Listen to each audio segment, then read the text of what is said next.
हमनी के संस्कृति, हमनी के संस्कार सदा रहे हमनी के साथ। भारत के महान ग्रंथ और काव्य सब के संपूर्ण संकलन सब्सक्राइब करें तिलक।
हमार बेटा लौटा दा, हमार बेटा लौटा दा,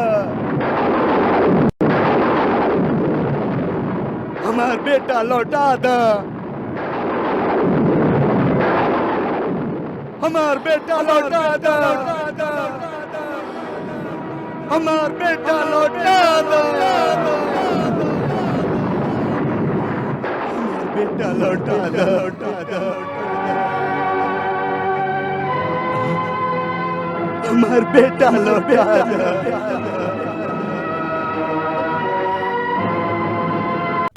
यशोदा, यशोदा, यशोदा, यशोदा, यशोदा, यशोदा, यशोदा, यशोदा का भाई? यशोदा, यशोदा तू, यशोदा सुन, यशोदा, यशोदा, यशोदा।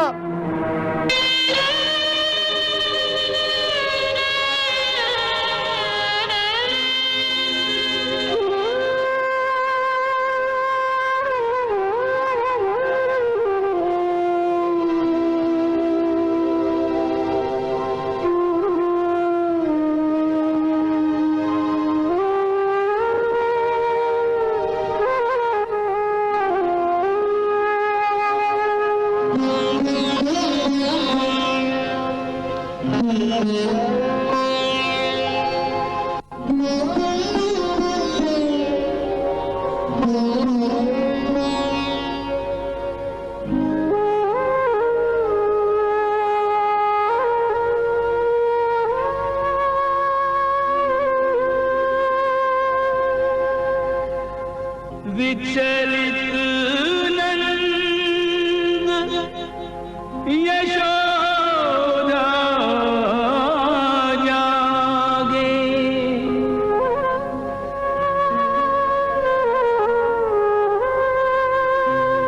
हार गए होनी के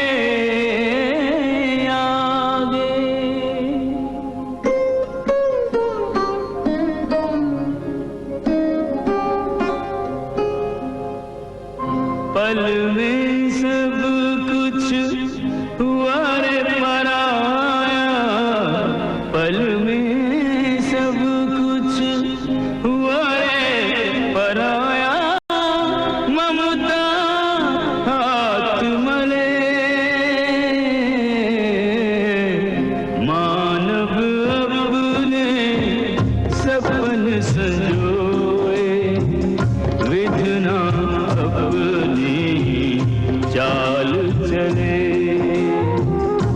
मानव अपने सपन संजोए, विधना अपनी चाल चले, हृदयों के फूलों को निर्मल, हृदयों के फूलों को निर्मल रखे पाँव तले, मानव अपने सपन सजोए, विधना अपनी चाल चले।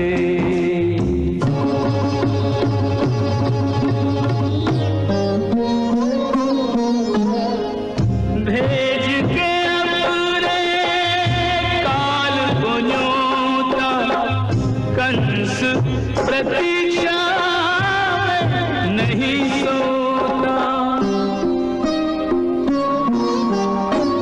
कह गए संत फकीर करम गति, कह गए संत फकीर करम गति टाले नहीं करे, मानव अपने सपन संजोए, विधना अपनी चाल चले।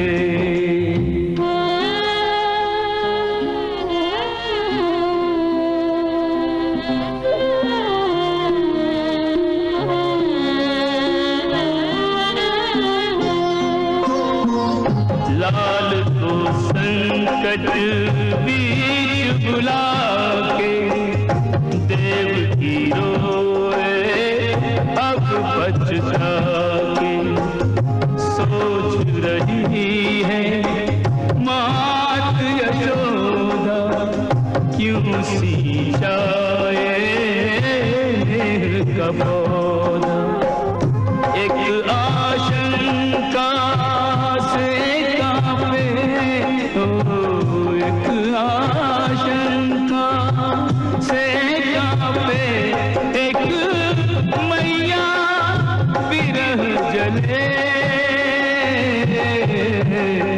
मानव अपने सपन संजोए, विधना अपनी चाल चले।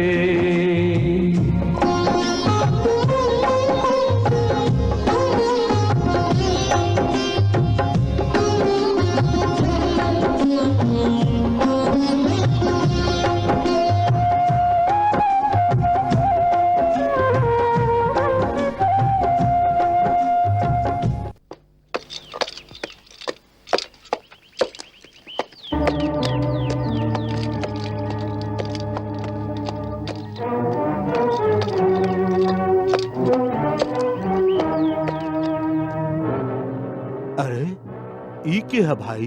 अरे भाई, नंदराय जी के घरे अक्रूर जी ठहरल बारन ना, हाँ। तो उनकरे कोनो संदेश वाहक होई। अच्छा। हाँ, नंदराय जी आज चौपाल में भी ना आइलन। अरे भाई, घर में बड़ मेहमान आयल बाड़न ना, उनकरे अतिथि सेवा में लगल हुई है। हाँ बोला।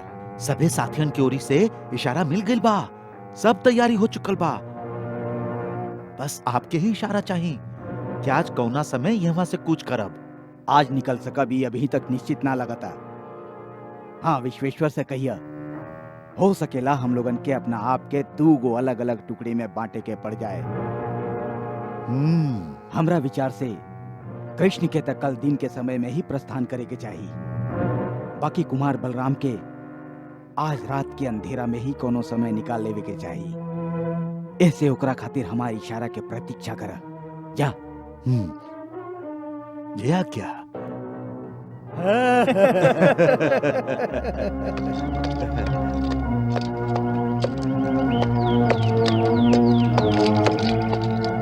एकर अर्थ है कि अक्रूर जी अभी ही कुछ समय गोकुल में ही ठहरी हैं। हाँ, लागत ऐसा नहीं बा। बाकी अक्रूर जी इतना बड़का ताम झाम से करे का आयल बाड़न? हमके लागत कलुआ तू मथुरा में जे उत्सव के बात सुनैले रहा ना, शायद वही उत्सव खातिर उन नंदराय जी के घरे न्योता देवे आयल हो गए। हाँ, हो सकेला। जब सगरे राज्य से राजा और सरदार आई हैं, तो हम लोग के गोकुल के सरदार भी तो जई हैं। अरे सरदार ना, गोकुल के राजा कहा राजा।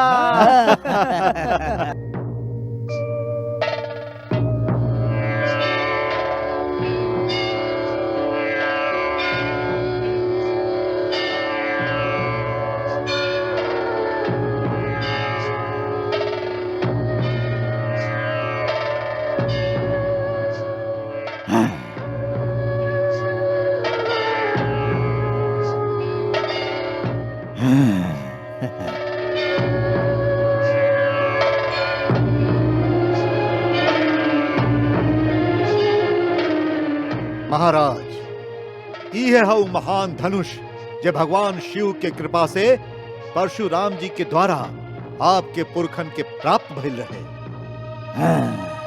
राजमहल में कई जगह पर ढूंढला के बाद ई महल के गुप्त तहखाना में रखल मिलल। एकरा ए तरह मोटा मोटा पर्दा के नीचे लुका के रखल गईल रहे कि जल्दी ओकरा पर नजर भी ना पड़ सकत रहे।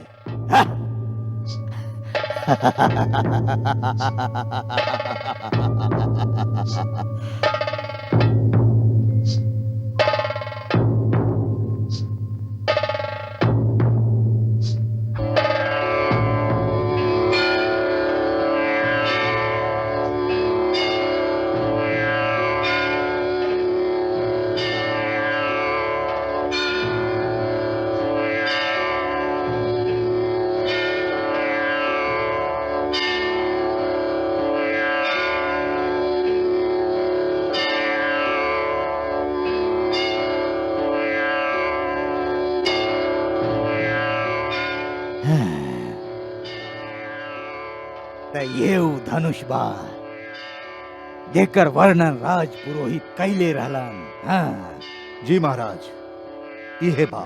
याद बा ऊ इहो कहले रहन कि यज्ञ के समाप्त होके से पहले यदि धनुष टूट गई या तोड़ दियल गई तो ई अपशकुन यजमान के मृत्यु के सूचक होई। जी महाराज, याद बा। तब फिर ऐसा प्रबंध कल जाए कि यज्ञ प्रारंभ करे से पहले, यज्ञ के बीच में और यज्ञ समाप्त होके के बाद ई धनुष जहाँ जहाँ भी रखल जाए ओकर चारों ओरी हमार चुनल सैनिकन के कड़ा पहरा रहे, ताकि केहू भी एकरा पास ना जा सके। समझला? जी महाराज। हाँ।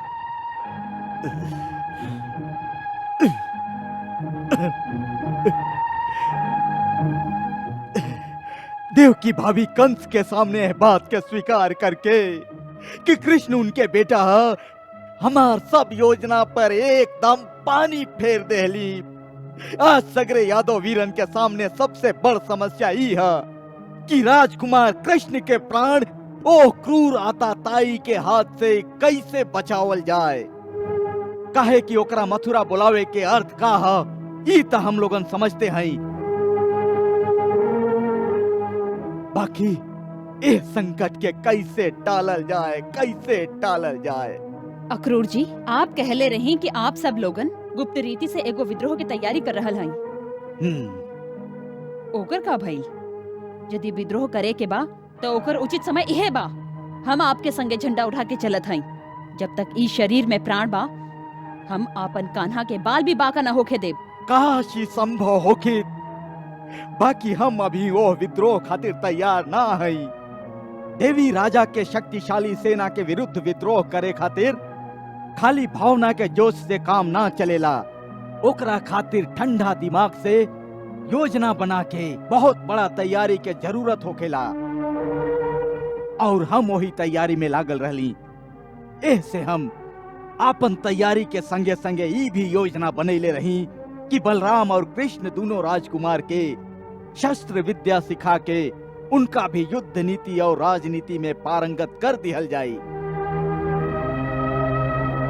हमरा पास ओकरा खातिर समय भी रहे, काहे कि हम देखत रहली कि कई बरिस से कंस कृष्ण के बारे में विश्वास और अविश्वास के हिंडोला में झूलत रहल। काहे कि बहुत कोशिश कैला के बाद भी ओकर हाथ में कोनो ठोस प्रमाण ना लागत रहे कि ई लड़का कृष्ण असल में केकर बेटा है।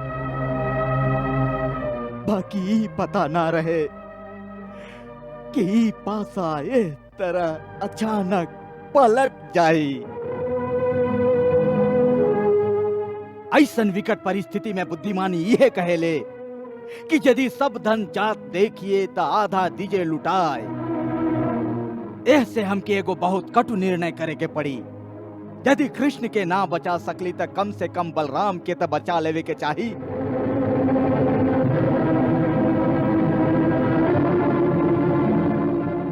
इस समय कंस के जे सैनिक और गुप्तचर बाड़न गोकुल के चारों ओर फैलल बाड़न, सबके नजर खाली कृष्ण पर ही जमल बा।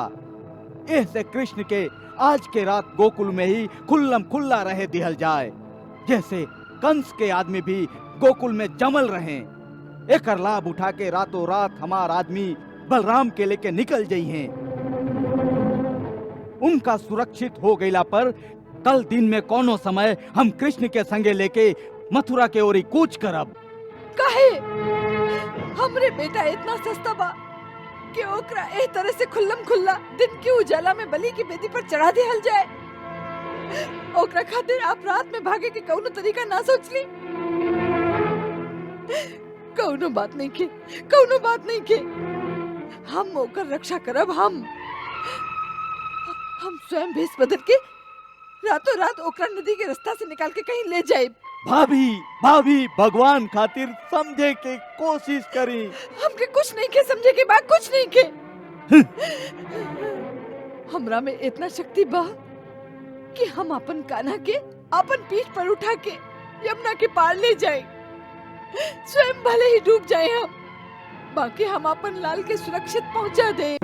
यदि केहू और के प्राण देवे से कान्हा के प्राण बच सकेला तो हम लोग में से हर केहू अपन प्राण देवे खातिर तैयार है। बाकी ऐसा संभव ना है भाभी, ऐसा संभव ना है। काहे ना है ई संभव? काहे ना हो ई संभव? काहे कि देवी देवकी के आज्ञा है। ओकरा हमार बेटा के बलि देवे के का अधिकार बा?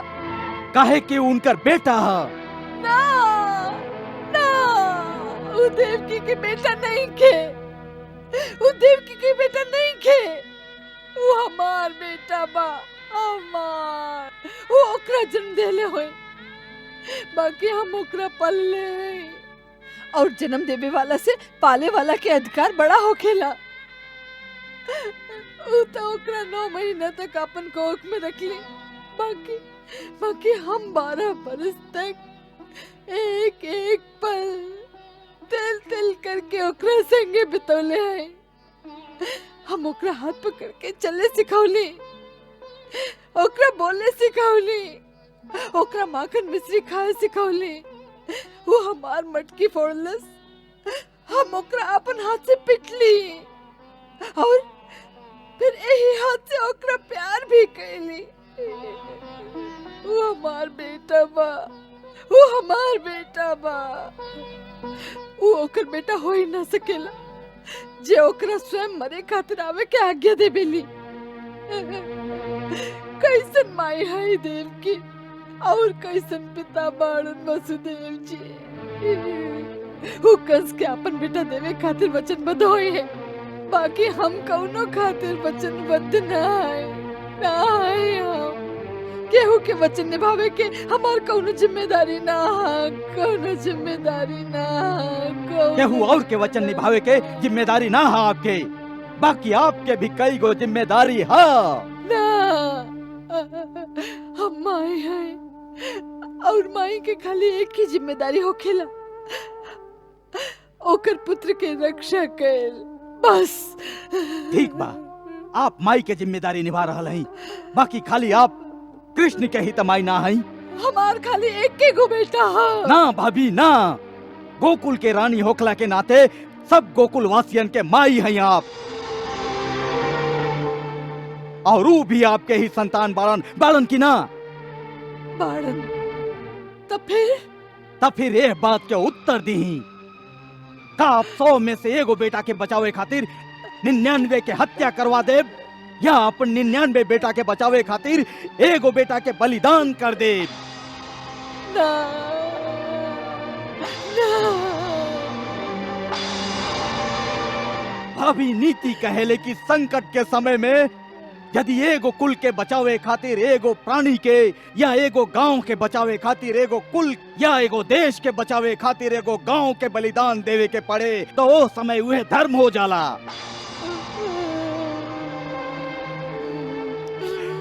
आज वैसने समय है। इस समय यदि हम लोग भावना के आवेश में आके कोनो भी उल्टा सीधा चाल चले के भूल कैली, तो ओकर परिणाम का हो सकेला ई नंदराय जी अच्छा तरह से समझ सकेली। भाभी, ऊ पहाड़ी पर चढ़ के देखी कि कंस के सैनिक लोग कैसे दूर दूर तक गोकुल के घेर के रखले बाड़न। यदि आप कृष्ण के छिपावे के कोशिश भी कैली, त कंस के सैनिक भेड़िया की तरह गोकुल वासियन पर टूट पड़ी हैं, और फिर गोकुल के बच्चा बच्चा कंस के सैनिकन के तलवार के नोक पर टंगाइल हुई। इस जिम्मेदारी के मत भुलाई जिम्मेदारी के आप। ई कैसन विवशता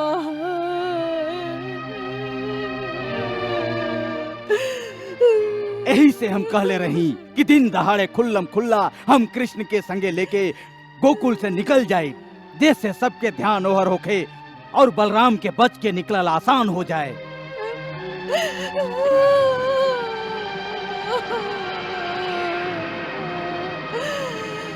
गुप्तचर घूम रहल हुई हैं, ऐसे आज के दिन बहुत सहज ढंग से बितावे के हुई।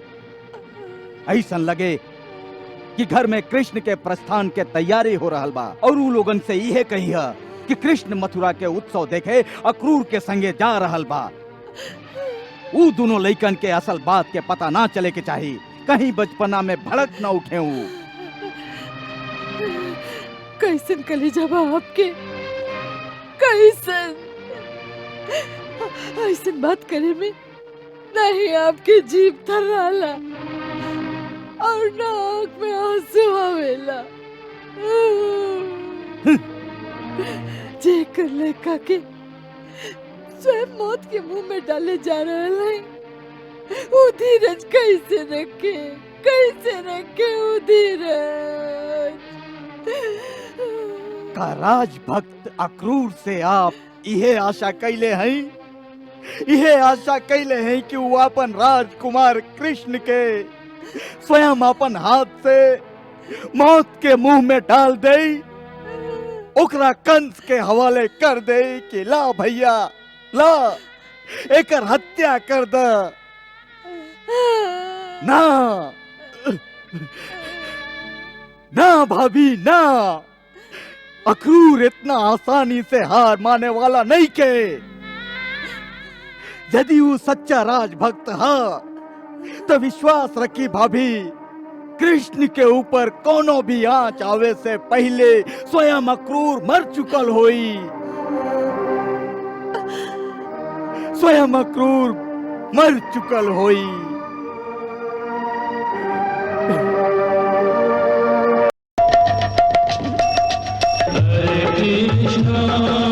हरे कृष्णा कृष्ण कृष्णा हरे हरे, श्री कृष्ण चरितम गुणानुवादम तत्प्रेरणा अहं करोमि, मम भावगीतम हृदयस्य प्रीतं त्वत्पद्मपादे समर्पयामि।